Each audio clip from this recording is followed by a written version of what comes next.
आखिर कौन टट्टों का सौदागर है जो इन लाखों मौतों का जिम्मेदार है? हम सभी ने इतिहास के बोरिंग मास्टर के मुंह से कोल्ड वॉर शब्द कभी ना कभी तो सुना ही होगा। साला दिमाग भ्रमित हो जाता है कि कोल्ड वॉर है क्या?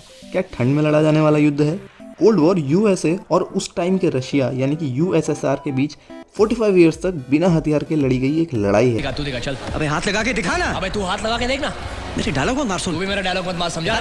जिसमें दोनों पक्षों की तरफ से बिना एक गोली चलाए लाखों लोगों की जान चली गई। ये सुनकर आपके गोटों में पथरी हो सकती है कि एक युद्ध, गोली चली नहीं और लाखों लोगों की मौत।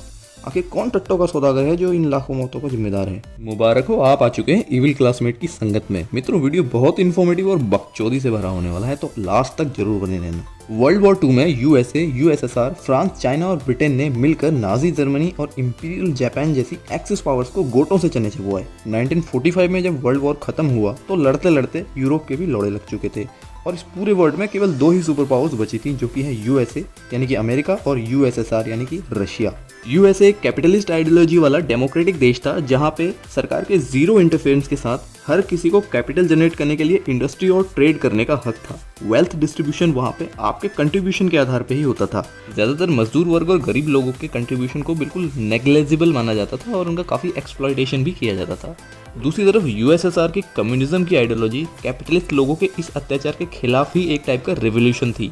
कम्युनिस्ट आइडियोलॉजी में सभी ट्रेड्स और इंडस्ट्री पर लोगों का ही कंट्रोल हुआ करता था और लोगों को रिप्रेजेंट करने वाली केवल एक सरकार ही सारी इंडस्ट्री और ट्रेड की मालिक हुआ करती थी। वेल्थ का डिस्ट्रीब्यूशन आपके कंट्रीब्यूशन के साथ साथ आपकी नीड्स के हिसाब से भी तय होता था।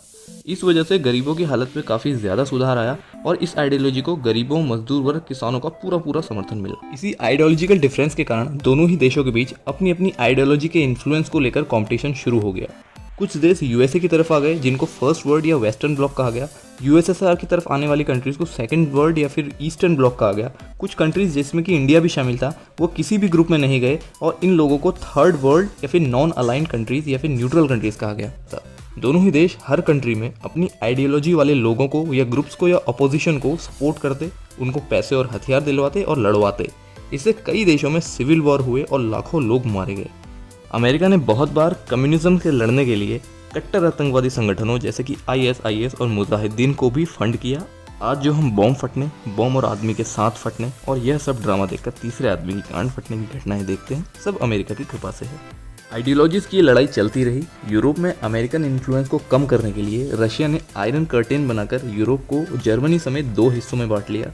बर्लिन में वॉल तक बना डाली। अमेरिका के नेटो ऑर्गेनाइजेशन के बदले रशिया ने वार्सो पैक्ट बना दिया। एशिया में चाइना जैसी बड़ी कंट्री में रशिया के सहारे चेयरमैन माओ ने कम्युनिस्ट सरकार बना डाली। नॉर्थ कोरिया, वियतनाम, क्यूबा और यहाँ तक कि अफगानिस्तान तक में कम्युनिस्ट गवर्नमेंट एस्टेब्लिश हो गई।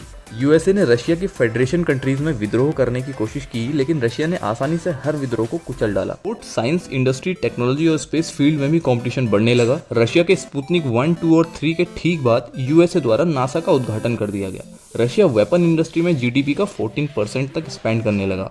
रशिया की इकोनॉमी कमजोर होने लगी। फेडरेशन कंट्रीज के लोग वेस्टर्न कंट्रीज की प्रॉस्पेरिटी देखकर वहां शिफ्ट होने लगे और इन कंट्रीज में विरोध होने लगा। नए प्रेसिडेंट गोर्बाचेव की डेमोक्रेटिक पॉलिसीज ने लोगों को आग मूतने का मौका दे दिया। 1989 में विद्रोह बहुत ज्यादा बढ़ गया। बर्लिन की वॉल को तोड़ दिया गया। ईस्टर्न यूरोप समेत 15 फेडरेशन कंट्रीज में यूएसएसआर का कंट्रोल टूट गया और ये 15 देश यूएसएसआर से इंडिपेंडेंट हो गए और इस तरह से रशिया की हार के बाद ये कोल्ड वॉर खत्म हुआ।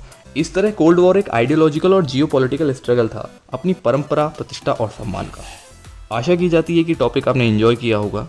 बकचोद मस्तिष्कों को शिक्षा की ओर अग्रसित करना ही इविल क्लासमेट का मिशन है। चैनल सब्सक्राइब कीजिए, हमारे मिशनरी बन जाइए। See you in the next video with a deep topic.